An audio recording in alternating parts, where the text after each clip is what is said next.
Bonjour messieurs, dames, j'espère que vous allez bien et que vous avez la forme. Aujourd'hui, on se retrouve avec Maxime à The Social Hub à Toulouse et aujourd'hui, on va parler de biologie. Du coup, Maxime, est-ce que tu pourrais un petit peu te présenter, nous dire qui tu es, ce que tu fais dans la vie? Bien sûr. Alors, rapidement, moi j'ai 25 ans. Je suis aujourd'hui doctorant en physiopathologie à l'INSERM, donc à l'I2MC à Rangueil, et je travaille actuellement sur le lien entre les plaquettes sanguines et les maladies métaboliques hépatiques, qui est un terme un petit peu barbare pour désigner en fait tout ce qui va toucher au déséquilibre métabolique qui touche le foie, notamment le foie gras. Super.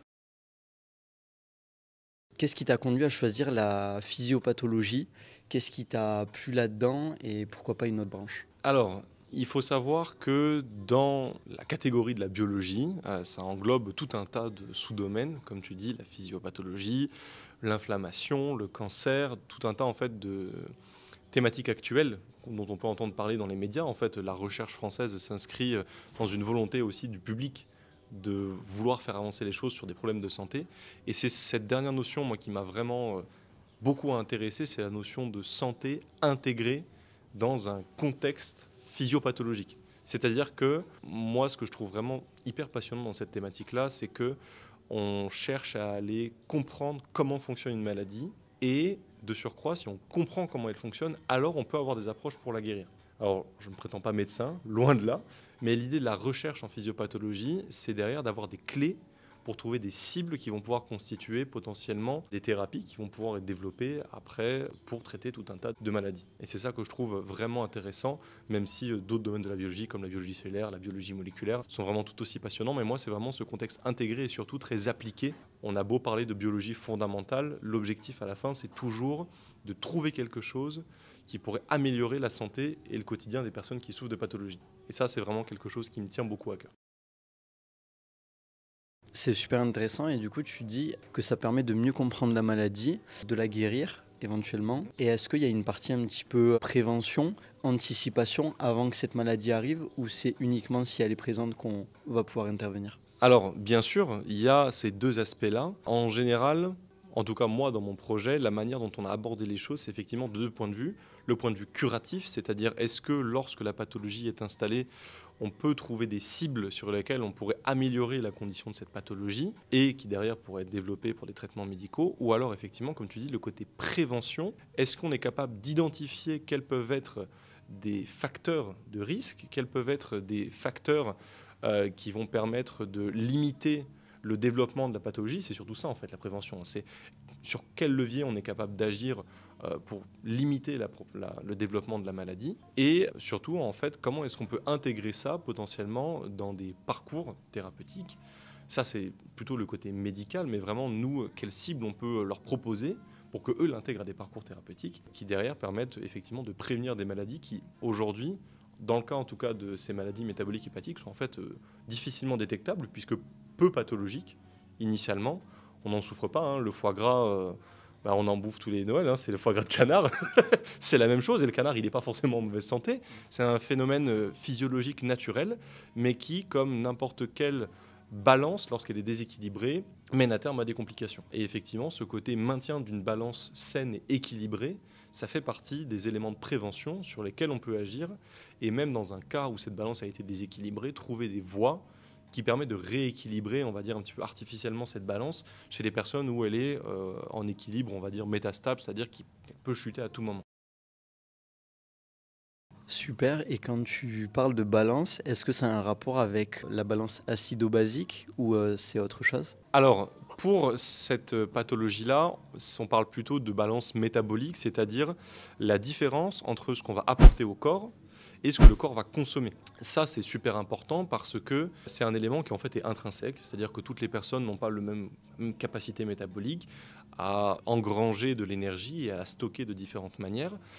Ça repose sur deux points essentiels. Une alimentation équilibrée, c'est-à-dire qui apporte tous les nutriments nécessaires pour le bon fonctionnement du corps dans la journée, et surtout une dépense énergétique suffisante, de telle sorte à ce que le besoin calorique soit, corresponde en fait plus simplement aux besoins corporels journaliers. Et c'est uniquement en maintenant vraiment cet équilibre-là qu'on atteint une qualité de vie, une qualité physique vraiment intéressante. Dans le cas contraire, en fait, ça dégénère en ce qui touche au final presque 50% de la population française aujourd'hui, c'est-à-dire du surpoids, puisque dans un premier temps, c'est le foie qui va un petit peu éponger les raclettes successives ou les McDo qu'on peut faire. Mais le cas échéant, si c'est qu'en fait, l'important, c'est la notion de chronicité. Si c'est répété, répété, répété, alors au bout d'un moment, l'ensemble du corps est submergé en fait par toute l'énergie qu'on lui apporte, va la stocker sous forme de graisse, va se développer chez les hommes dans le tissu adipeux périgonédique. C'est pour ça que les hommes ont plus facilement tendance à avoir de la bedaine, et dans d'autres tissus adipeux chez les femmes, mais le phénomène est le même. Du moment que la balance est déséquilibrée, le stockage va prédominer sur la consommation d'énergie, ça amène à tout le surpoids dont souffre la population française aujourd'hui. Super intéressant. Donc actuellement, tu es doctorant en thèse. Est-ce que tu pourrais nous parler un petit peu justement de ta question de recherche, les différentes problématiques et nous cadrer un petit peu tout ce monde-là qu'on ne connaît pas forcément, mes étudiants et moi? Bien sûr. Alors, pour replacer un petit peu dans le contexte, donc pour rappel, moi je travaille sur la plaquette sanguine en interaction avec le foie dans les maladies métaboliques. La plaquette sanguine, on la connaît tous, c'est un petit élément du sang, c'est le deuxième élément solide le plus présent du sang, qui a pour particularité primaire ce qu'on appelle l'hémostase, c'est-à-dire la capacité à faire coaguler le sang lorsqu'il y a une lésion vasculaire. Grosso modo, c'est ce qui fait les croûtes quand on fait les bobos. Sauf que depuis un certain nombre d'années, on s'intéresse à tout un tas d'autres rôles que peuvent avoir les plaquettes. On leur a trouvé des rôles dans le cancer, dans l'inflammation, dans la capacité d'un organe à fabriquer des vaisseaux, et notamment dans le dialogue avec le foie. Tout ce projet-là, en fait, part d'une observation de mon encadrante de thèse, le docteur Sonia Séverin, qui a vu que lorsqu'on soumet des individus à des diètes très riches en gras, c'est-à-dire 60% de lipides, par rapport à une diète normale, c'est environ 2 à 3 fois plus, en fait, on trouve au niveau du foie une accumulation des plaquettes dans les vaisseaux sanguins. Donc, la question, c'était de se dire, si elles sont là dans ce contexte-là, c'est pour une bonne raison, elles ne sont pas là pour faire de la figuration, et c'est comme ça que tout a démarré. Donc, mon axe de recherche, c'est de comprendre comment est-ce que les plaquettes sont capables de dialoguer. C'est ça, en fait, dans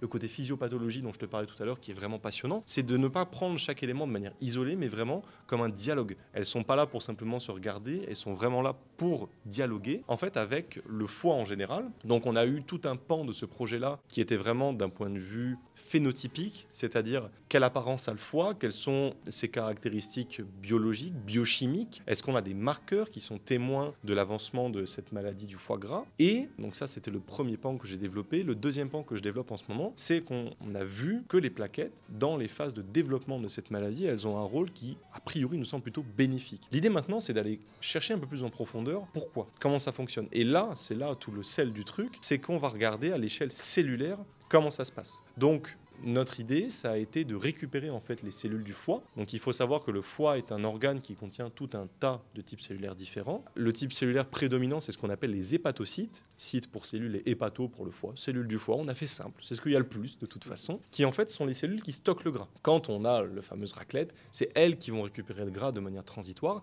Et surtout, c'est elles qui vont le brûler ou l'exporter vers le reste du corps. Elles ont aussi un rôle très important pour le traitement des toxiques. Lorsqu'il y a des ingestions de toxiques, c'est elles qui ont la capacité détoxifiante du sang et qui va permettre un petit peu de détoxifier le sang. L'idée, c'est en visualisant comment est organisé le foie, on voit le sang d'une part, les hépatocytes donc, qui stockent le gras d'autre part, et entre deux, il y a une petite couche de cellules qui s'appelle les cellules endothéliales, qui ont pour rôle initial de simplement faire une barrière entre la circulation sanguine et les cellules qui sont en dessous, pour éviter que le sang n'afflue de partout, sinon ça s'appelle une hémorragie, et en général on s'en sort pas trop bien. Ces cellules-là, elles ont un truc super intéressant. Si je te dis que l'idée c'est d'isoler les cellules du sang, tu te dis que du coup ça fait une couche protectrice, un petit peu comme un film comme on peut avoir sur la peau. Et bien ces cellules-là, elles sont trouées. Donc en fait, il faut imaginer une sorte de grosse omelette avec plein de petits trous dedans, gruyère, qui laissent en fait filtrer certaines parties du sang. Et l'idée, c'est qu'en fait, certains éléments du sang, comme les macromolécules de gras, des macromolécules de glucides, vont pouvoir tout simplement filtrer exactement, passer à travers cette barrière-là et rejoindre les hépatocytes pour être stockés, brûlés, etc. Moi, ma question, c'est de me demander comment est-ce que les plaquettes interagissent avec les hépatocytes. Est-ce qu'elles le font directement? Est-ce qu'elles vont se fixer dessus? Spoiler, non, parce que les petits trous de l'endothélium ne sont pas suffisants pour faire passer des plaquettes. Est-ce que c'est parce qu'elles sécrètent Donc elles sont capables de sécréter des molécules. Est-ce que c'est grâce à ça qu'elles peuvent communiquer avec les hépatocytes pour activer des cascades de réaction X ou Y, je ne sais pas. Ou alors est-ce qu'elles dialoguent avec ce fameux endothélium? Moi, cette partie-là, l'idée, c'est vraiment de comprendre les étapes. Est-ce que ça passe plaquette cellule endothéliale? Est-ce que ça passe plaquette hépatocyte? Cellule endothéliale en hépatocyte? Et de savoir quels sont les médiateurs, c'est-à-dire les molécules impliquées dans ces phénomènes-là, mais qui derrière, comme je te le dis, d'un point de vue thérapeutique, pourraient être intéressantes à cibler. Donc tu me disais que c'était les mêmes plaquettes qui permettent de faire coaguler le sang à l'extérieur.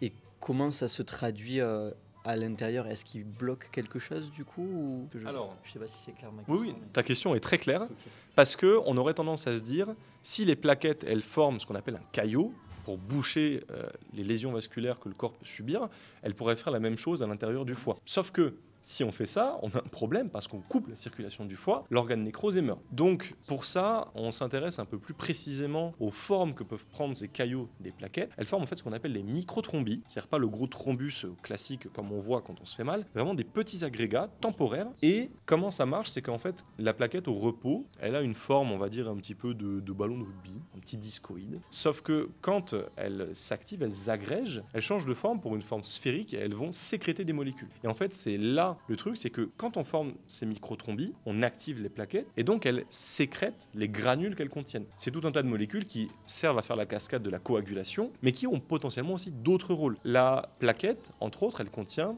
ce que les gens connaissent assez bien, la sérotonine. La sérotonine, en fait, c'est la molécule qui est recapturée et qui est notamment ciblée par les antidépresseurs pour avoir, puisque c'est une hormone qui va influencer tout un tas de mécanismes derrière, notamment des mécanismes cérébraux. C'est peut-être une molécule candidate qui pourrait être intéressante à observer. Il y a tout un tas d'autres molécules, au total il y en a plus de 3000, donc autant te dire que je vais avoir du boulot pendant quelques temps.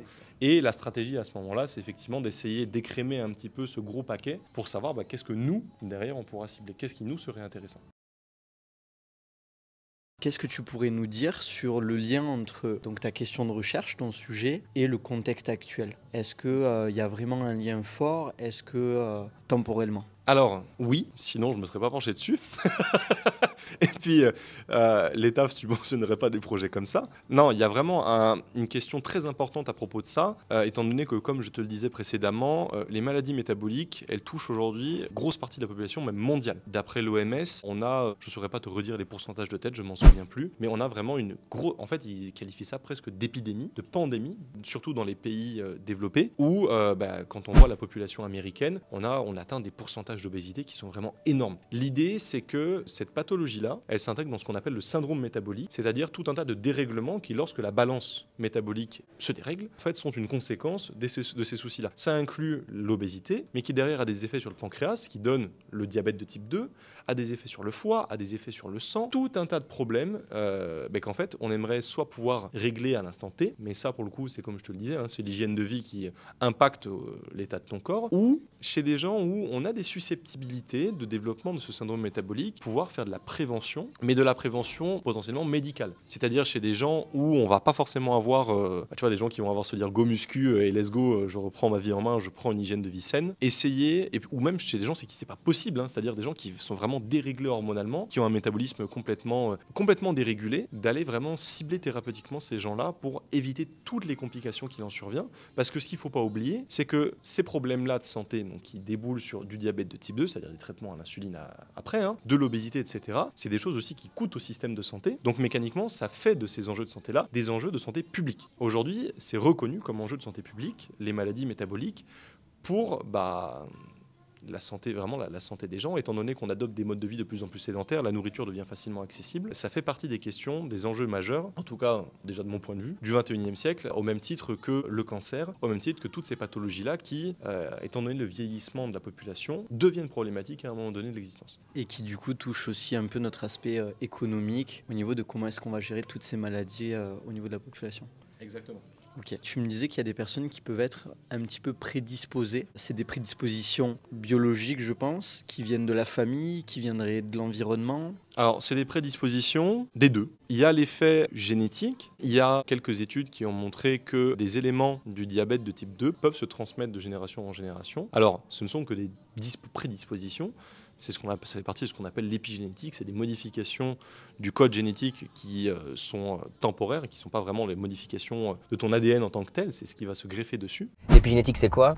c'est l'idée, enfin c'est plus que l'idée, c'est le fait scientifique que tu n'es pas seulement l'héritage de tes gènes et donc de tes parents, ce qui te condamne à juste à une vie de victime si tu n'as pas eu les bons gènes, mais l'idée c'est que du coup ta vie n'est pas seulement le reflet des gènes que tu as, mais de l'environnement dans lequel évolue une cellule. Et là où c'est super intéressant, c'est que ça nous dit que l'alimentation qu'on prend, là où on vit, qui on côtoie, les pensées qu'on a, ça va influencer la chimie de notre corps et donc l'épigénétique de nos cellules internes. Et donc forcément, ça va nous aider à être en meilleure santé, à vivre plus longtemps, à évoluer plus facilement.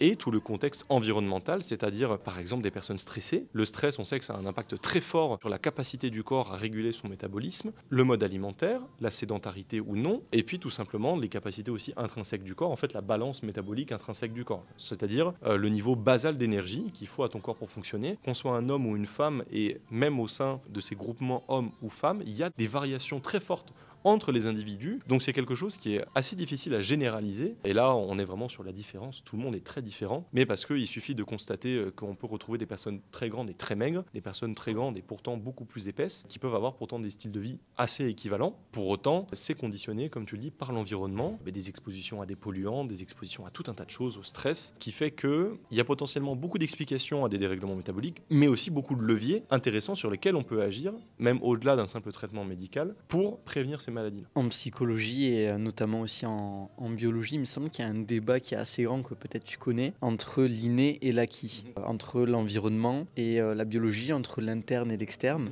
Est-ce que toi tu dirais qu'une personne qui est biologiquement prédisposée peut, grâce à la mise en place d'un environnement sain et optimal, ne pas déclencher justement certaines maladies ou les maladies? Là, pour le coup, c'est mon avis personnel, je ne me base pas sur des faits. Je pense qu'il y a toujours moyen de, c'est-à-dire, même s'il y a des gens chez qui les prédispositions génétiques peuvent être très fortes et malheureusement ne pas échapper à ce genre de pathologie-là, je pense qu'il y a dans tous les cas des moyens d'améliorer les conditions de vie du patient en améliorant son hygiène de vie par tous les leviers que j'ai pu citer précédemment, et que effectivement il ne faut pas se détourner du côté inné de la chose. Malheureusement, c'est une fatalité, il y a des choses sur lesquelles on n'aura pas d'emprise, c'est une certitude, mais sur lesquelles on peut avoir un impact au quotidien pour justement faire en sorte que ce soit beaucoup plus vivable. Et c'est aussi toute l'idée de la médecine personnalisée aussi, c'est de savoir que, ça c'est pas non plus mon domaine, mais de savoir qu'il y a des gens qui travaillent justement à caractériser individu par individu, ce qui fait de nous des individus, c'est-à-dire nos caractéristiques métaboliques, des caractéristiques médicales, et qui vont adapter derrière des thérapies avec des approches parfois pas uniquement médicamenteuses, mais comme tu dis, des approches environnementales, des approches sportives qui sont super importantes, parce qu'aujourd'hui, sur les hépatopathies, donc les maladies que je regarde, quand on développe des hépatopathies métaboliques, aujourd'hui, une des seules options en fait à terme, lorsque ces maladies métaboliques du foie, donc en fait progresser beaucoup trop à tel point que ça devient irréversible, en fait la solution c'est la greffe. Sauf que les greffes d'organes, ça devient de plus en plus compliqué, même si on a tout un tas d'entreprises et de laboratoires qui développent des organes artificiels, ça fait partie des choses qui sont développées depuis quelques années. Il y a toujours des gens en fait qui ont des problèmes d'organes, donc avant que ça soit vraiment au point, il faut continuer avec les greffes standards, et c'est une option qui est très très compliquée, qui peut, qui entraîne de la létalité nécessairement, parce qu'il y a beaucoup moins d'organes que de demandeurs. Donc l'idée c'est vraiment d'aller travailler avant d'en arriver à ces extrêmes-là. L'idée c'est vraiment ce côté-là, prévention, et par toutes les options possibles. On va y avoir des gens qui vont être très sensibles aux traitements médicamenteux, d'autres beaucoup moins. On a ce qu'on appelle des personnes qui vont être métaboliquement saines, c'est-à-dire des personnes qui vont avoir un surpoids, mais qui métaboliquement sont OK. Donc c'est des gens sur qui on va pouvoir utiliser aussi d'autres approches, alors qu'on va avoir des personnes avec des dérèglements hormonaux très forts, où là pour le coup, il va peut-être falloir envisager des traitements médicamenteux ou d'autres approches qui vont permettre de, pas forcément rétablir un équilibre, je ne crois pas en tout cas qu'il y ait forcément des miracles absolus, mais en tout cas d'améliorer des conditions de vie chez les personnes. Du coup, si on devrait un petit peu résumer, quels sont les leviers sur lesquels un individu peut jouer pour améliorer éventuellement sa situation de par lui-même? Il y aurait le sport, il y aurait l'alimentation, peut-être le sommeil aussi. Est-ce que tu pourrais nous les résumer un petit peu? Bien sûr. Alors, tu en as déjà listé au final, je pense, une grande majorité des leviers les plus importants, mais qui sont inclus dans ce qu'on peut appeler en général l'hygiène de vie. C'est-à-dire, effectivement, l'activité physique. En fait, tout élément qui peut réguler positivement cette balance métabolique. Avoir une activité physique régulière, une activité physique pas forcément intense, on ne dit pas d'aller faire 2 heures de squat à la salle, mais une activité physique régulière et d'intensité au moins modérée. Les recommandations, c'est au moins 30 minutes d'une activité physique modérée. Et surtout, l'important, c'est vraiment la régularité. L'idée, c'est que le corps soit aussi habitué à avoir régulièrement des phases de déstockage et que derrière, ce ne soit pas pour lui un stress. Parce qu'il y a un effet très qui se coule dans ces effets-là, c'est que lorsqu'on a habitué, par exemple, le corps à accumuler énormément d'énergie, mais en fait, si on vide le corps de toute cette énergie d'un coup, par des régimes, par des sports d'intensité très intense, il va y avoir un contrepoids, c'est-à-dire que le corps ne va plus comprendre, va dire en fait j'avais 5000 kilocalories jour, j'en ai plus que 2000, donc il va utiliser des mécanismes compensatoires pour en fait reproduire de la graisse et reproduire du sucre stocké. C'est ce qu'on appelle la lipogénèse de novo et la néoglucogénèse. Donc pour les fans de biologie moléculaire, je vous laisse aller regarder ce que c'est plus en précision, mais qui sont vraiment des mécanismes qui expliquent pourquoi en fait l'important c'est vraiment le côté récurrent et le côté surtout assidu de la chose. Il en va de même pour l'alimentation. C'est pas parce qu'on a mangé de la salade pendant 3 semaines que d'un coup le corps est vidé de tout. Non, c'est vraiment un travail du quotidien qu'il faut faire sur le long terme. Et pareil avec le sommeil, puisque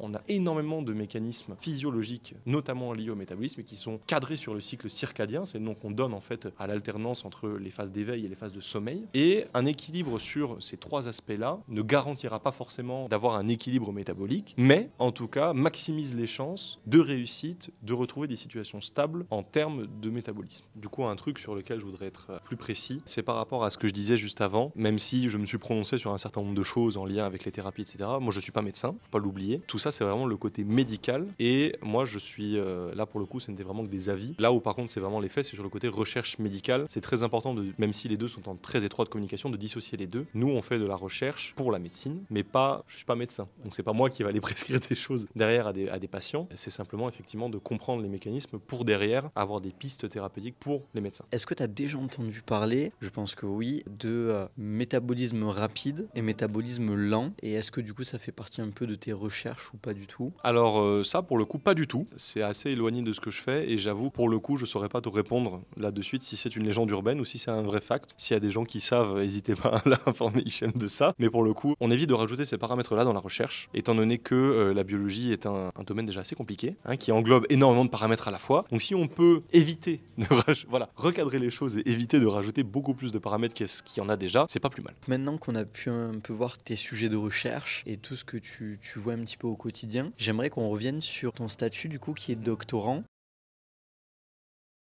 Est-ce que tu pourrais juste nous résumer rapidement, peut-être pour ceux qui ne savent pas ce que c'est? Bien sûr. Alors, le doctorat, ça a un statut un petit peu hybride, c'est-à-dire que pour démarrer un doctorat, il faut être titulaire d'un master de recherche. Ça peut être en biologie comme moi, dans d'autres sciences dures, la physique, la chimie, etc., mais aussi pour les sciences économiques et sociales, pour la littérature, pour l'histoire, etc. L'idée, c'est d'avoir un diplôme d'au moins Bac+5 qui justifie d'une activité au moins de stage de recherche pour postuler à ce genre de contrat. Quand je parle de statut hybride, c'est qu'on est à la fois étudiant, puisque moi, en tant que doctorant, je suis rattaché à l'université Paul Sabatier, mais contractuel aussi, donc je suis salarié de l'INSERM qui m'emploie, et donc on a un petit peu ce double statut-là. C'est pour ça qu'à l'issue de ce CDD, c'est un CDD de 3 ans, comme on est étudiant, il y a une soutenance, où on résume un petit peu nos travaux de recherche, qui débouche sur un diplôme, donc un diplôme de doctorat, donc un Bac+8, qui derrière donne accès, entre autres, des postes de cadre, que ce soit dans le public, donc à des postes de chercheurs, ou dans le côté privé, à un certain nombre de postes de cadre, donc gestion de projet, gestion R&D, etc. Super. Donc en fait, c'est quand même un cap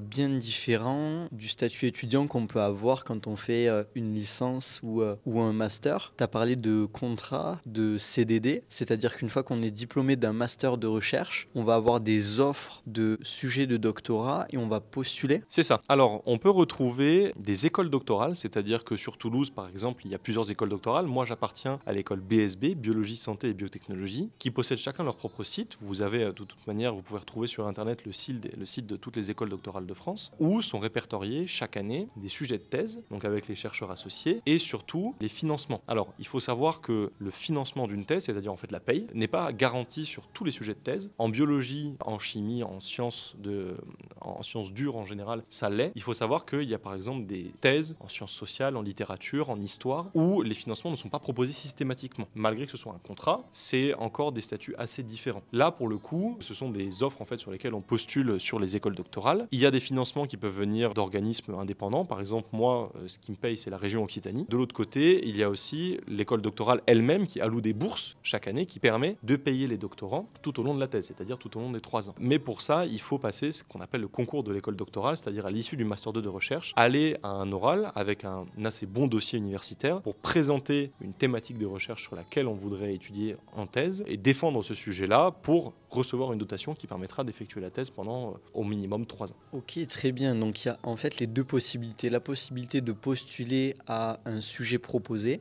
et de proposer son propre sujet. Le statut de doctorant, c'est après combien d'années d'études? Il faut minimum un bac+5 pour postuler à des offres de thèse, notamment avec des masters de recherche. C'est pas non plus un type de contrat, un cursus, si je puis dire, fermé, étant donné que moi, je ne suis pas issu du cadre universitaire à la base. Personnellement, j'ai suivi une formation d'ingénieur agronome, donc j'ai fait la classe préparatoire après le lycée pour intégrer une grande école d'ingénieurs après les concours, mais j'avais fait en parallèle un master 2 de recherche. Sans forcément ce master 2 de recherche, il est quand même possible à des personnes qui ont fait par exemple des grandes écoles de biotechnologie, on va dire de sciences du vivant en général, mais au-delà de ça, même pour des personnes qui ont fait des écoles de physique, je parle de ces milieux-là parce que je connais un petit peu moins le côté des sciences sociales et littéraires, mais en tout cas en termes de sciences, il est accessible à tous de pouvoir postuler à des offres de doctorat indépendamment d'un master de recherche ou non. On retrouve parmi les doctorants des personnes qui ont des profils universitaires, des personnes qui ont des profils autres, et même sans forcément avoir un profil universitaire complet. J'ai une collègue qui a fait son BTS et qui a ensuite intégré une licence, puis le master, mais qui n'est pas forcément passé par les 3 premières années de licence d'un cursus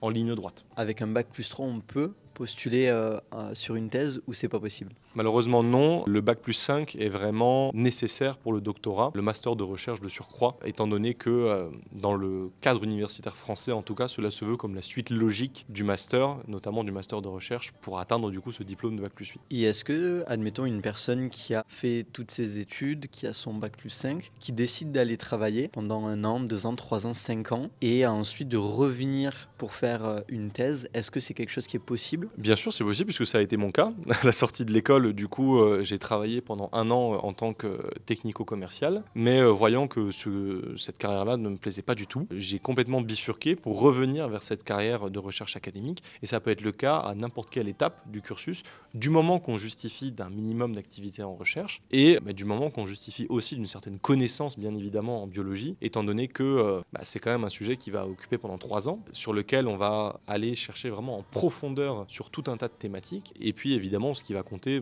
c'est comme dans n'importe quel travail, c'est la personnalité, il faut avoir de la persévérance, bien évidemment. Il faut, je trouve, surtout par rapport à d'autres types de métiers, là c'est vraiment une entrée dans la vie professionnelle, la thèse, il faut surtout avoir une gestion de l'échec et de la frustration qui est très très très très grande, étant donné que ça peut arriver parfois que pendant 3, 4, 5 mois, voire même 1 année pour certains, les expériences ne marchent pas, il n'y a pas de résultat, et donc ça peut peser énormément sur le moral et sur la motivation. Donc c'est très important d'avoir aussi du recul sur soi, mais c'est pas forcément simple en sortie de master, quand on arrive, on te confie un projet, d'avoir ce recul-là sur soi-même, de pouvoir prendre un petit peu de distance avec l'échec, mais ça fait partie des choses qui font le quotidien de la recherche, sur lesquelles on peut jouer aussi quand on veut s'orienter vers des carrières comme ça.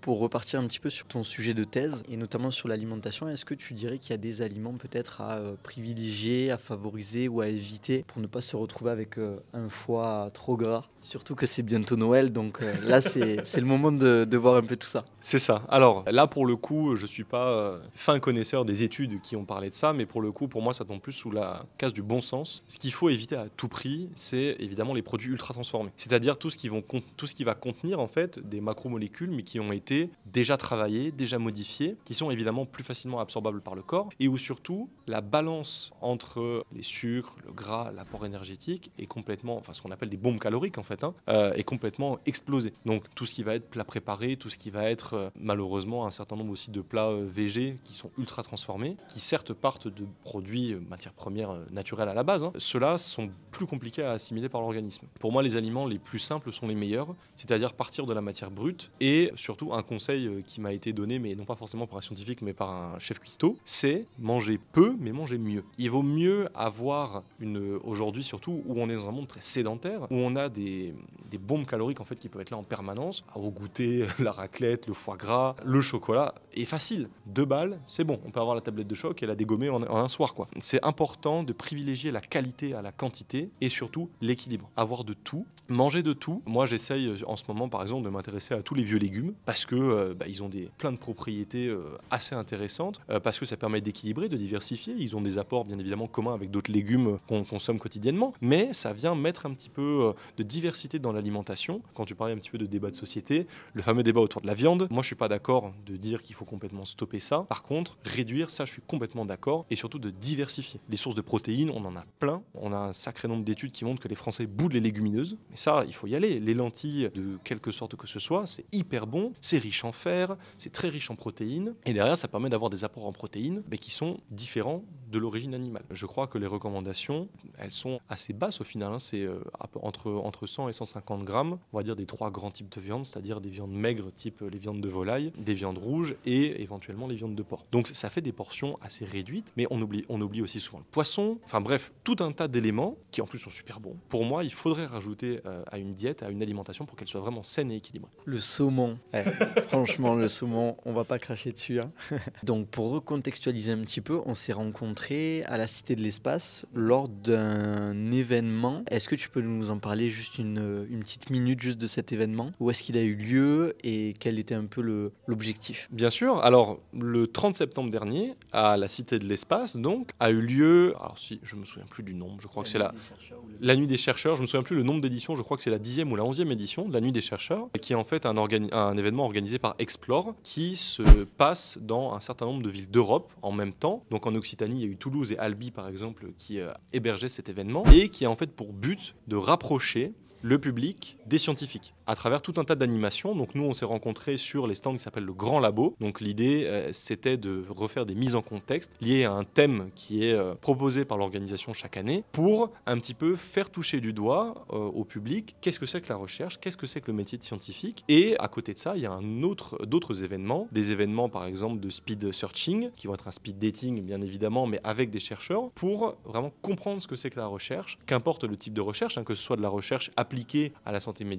à la santé comme moi je peux le faire, mais par exemple de la recherche fondamentale, qu'importe le domaine, en sciences dures ou en sciences sociales, etc. Et de nuit, un vendredi soir, l'événement sera bien sûr reprogrammé l'année prochaine, donc je vous invite à suivre Explore sur les réseaux aussi pour voir un petit peu comment est-ce que ça va se programmer pour les années suivantes. Je crois que le thème est déjà sorti, et c'est un événement aussi qui prend beaucoup d'ampleur, comme en plus on est de nuit, il y a beaucoup plus de personnes qui sont disponibles après le travail, on a beaucoup de parents avec des enfants qui viennent, donc on a des gens de tous âges qui viennent un petit peu s'informer sur la science d'aujourd'hui et sur cette exposition-là, la science de demain, puisque c'est ce dont on a parlé, et vraiment de vulgariser la science à un maximum de personnes possible pour éviter les fake news qui sont de plus en plus abondantes dans les médias actuels, et permettre aussi de dédiaboliser un petit peu le rat de laboratoire, de montrer que les scientifiques peuvent aussi sortir du labo et sont capables de discuter avec le public de manière hyper intelligible et compréhensible pour eux. Super, donc aujourd'hui c'est les sciences sociales et les sciences dures qui se rencontrent au final. Exactement. Psychologie, biologie. C'est ça.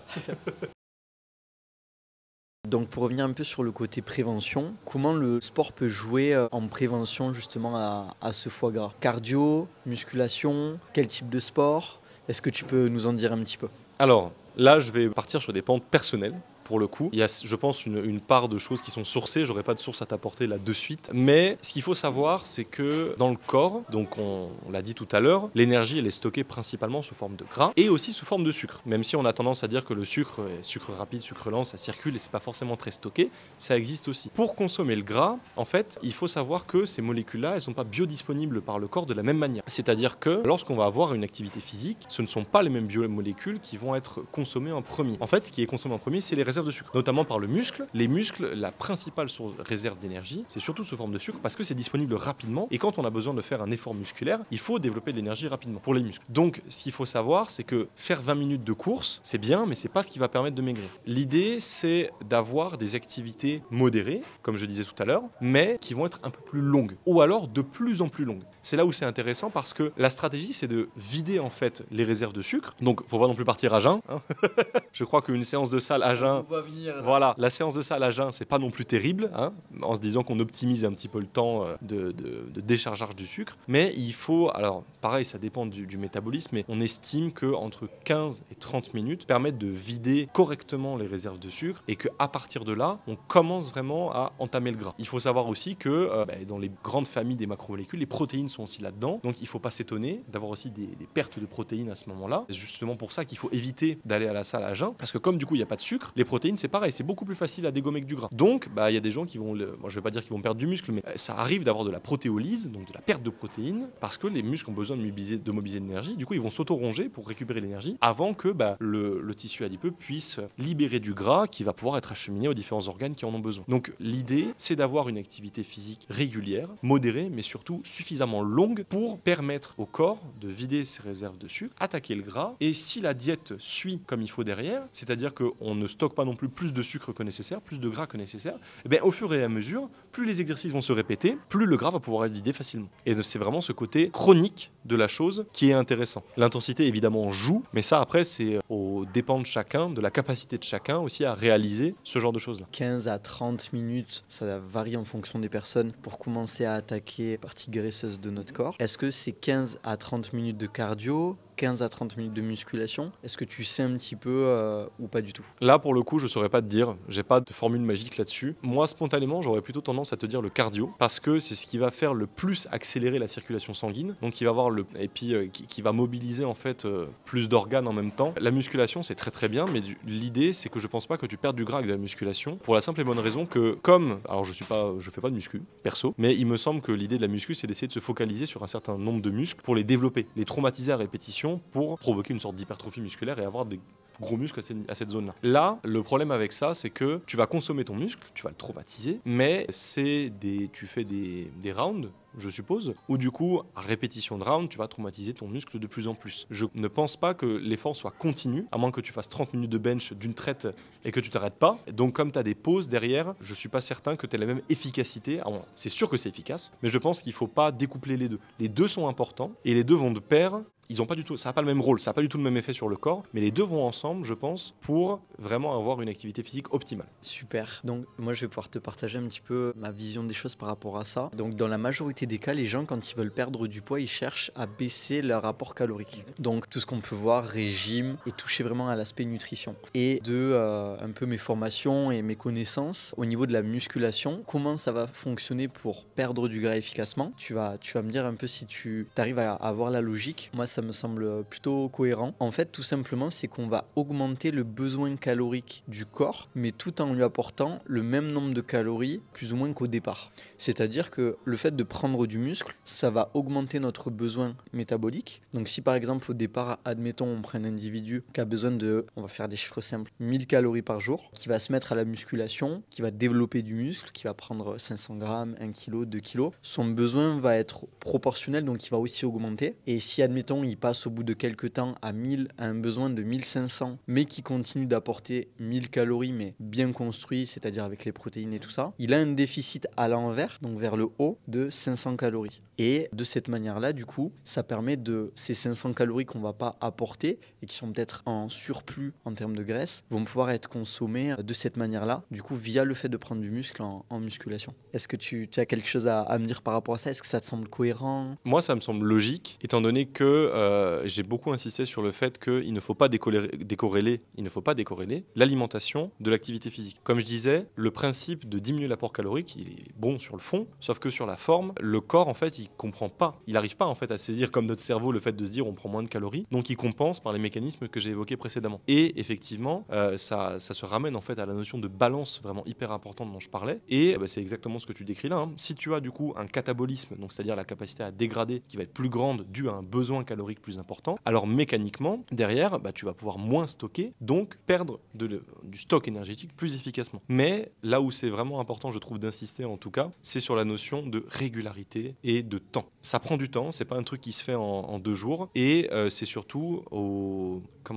c'est dépendant de chacun, mais aussi même psychiquement. C'est-à-dire qu'il y a des gens qui vont être capables de dire « fuck, je fous tout à la poubelle, go muscu, ridinde, et let's go ». Il y a des gens qui ont psychiquement pas cette capacité-là. C'est très compliqué. Hein. Quand on sait le réconfort qu'apporte la bouffe, c'est hyper compliqué parfois de se séparer de certains aliments qui pourtant, caloriquement, peuvent déséquilibrer une balance. Mais l'idée, c'est de toujours y aller aussi progressivement, de telle sorte à ce que, comme tu le dis, hein, d'avoir une balance qui va shifter vers un déficit en calories, mais qui soit pas non plus trop grand et suffisamment compensé par l'activité sportive pour éviter ces mécanismes compensatoires du corps qui vont avoir tendance à faire que quand on finit un régime et si on repart sur de la mauvaise bouffe, les gens reprennent du poids hyper vite. Et puis tu vois, il y a un phénomène aussi auquel on ne pense pas, mais qui est lié, mais on ne le voit pas d'aussi près. Mais dans pas mal d'études du coup que j'ai pu voir dans mes formations sur le sujet, quand les personnes ont tendance à réduire leur apport calorique, à entamer des régimes, des restrictions alimentaires, ils vont, sans s'en rendre compte, moins bouger. Ils vont moins sortir, moins marcher, moins prendre les escaliers, faire moins de sport. Et du coup, paradoxalement, comme ils se dépensent moins, et des fois, justement, ce déficit calorique ne fonctionne pas en fait. Et ils ne perdent pas de graisse parce qu'il y a une réduction de l'activité physique par la suite. Alors qu'au contraire, en continuant, en se maintenant en termes de calories, on a plus ou moins suffisamment d'énergie pour justement plutôt prendre des escaliers que l'ascenseur, aller faire sa séance de sport. Et en fait, sur la journée, on n'a pas forcément réduit son alimentation, son apport calorique, mais on a une plus grosse dépense. Et du coup, si on fait comme le banquier, on regarde les entrées et les sorties, en fait, on est à beaucoup moins que si on n'avait pas fait de sport et qu'on... ouais, voilà.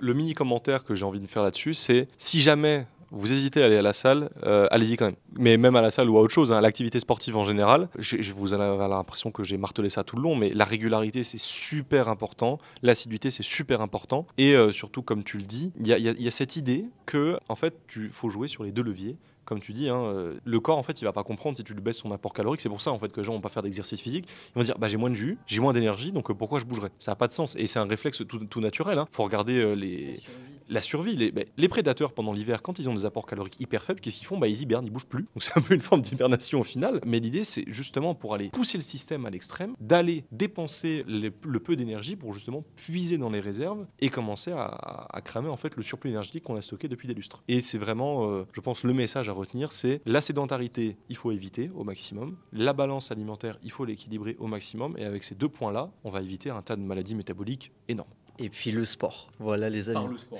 Et puis une amie moi m'a donné une phrase, elle me disait quand il y a un doute, c'est qu'il n'y a pas de doute. Donc pour revenir sur ce que tu disais, si tu doutes d'aller à la salle, si tu doutes de faire ta séance, vas-y. Tu ne regretteras pas après. Exactement. Écoute Maxime, c'était super intéressant ce petit moment de partage. On a abordé pas mal de sujets. Donc je te remercie vraiment d'être venu sur ce plateau. Je me crois sur France 3. Donc peut-être à une prochaine. Est-ce que peut-être les abonnés peuvent te retrouver quelque part? Est-ce que tu postes un petit peu des choses ou Je suis pas très actif sur les réseaux sociaux, je l'avoue. Vous pouvez me retrouver, je vais passer pour un méga vieux, mais sur LinkedIn. Si jamais vous voulez me poser des questions, Hichem, tu pourras peut-être mettre mon adresse mail si jamais il y a quelques questions que ce soit. On a dit quelques questions, vous étalez pas, attention. les questions en commentaire, ça sera plus simple à gérer. Ce sera plus simple à gérer, en effet. Et puis, surtout, n'hésitez pas aussi à suivre, bien évidemment, Hichem, à suivre aussi Explore, dont j'ai parlé précédemment, et tout ce qui va attrayer au monde en fait de la vulgarisation scientifique, parce que c'est super intéressant. Et il y a des gens qui sont vraiment hyper talentueux là-dedans. C'est pas un tacle, mais il n'y a pas que Dr Nozman qui fait de la vulgarisation scientifique. Il y a plein de gens qui font de ça. Soyez curieux. C'est, je crois, vraiment le conseil que j'ai envie de dire à l'issue de cet entretien. C'est comme toi qui m'as posé toutes ces questions. Soyez curieux, allez dans le fond des choses, et même si vous n'allez pas dans le fond, essayez de diversifier vos approches pour faire de vous peut-être pas des gens sages mais des gens plus cultivés. Merci beaucoup à toi. N'oublie pas de t'abonner et de lâcher un petit commentaire si tu as des questions et on se retrouve pour la prochaine vidéo.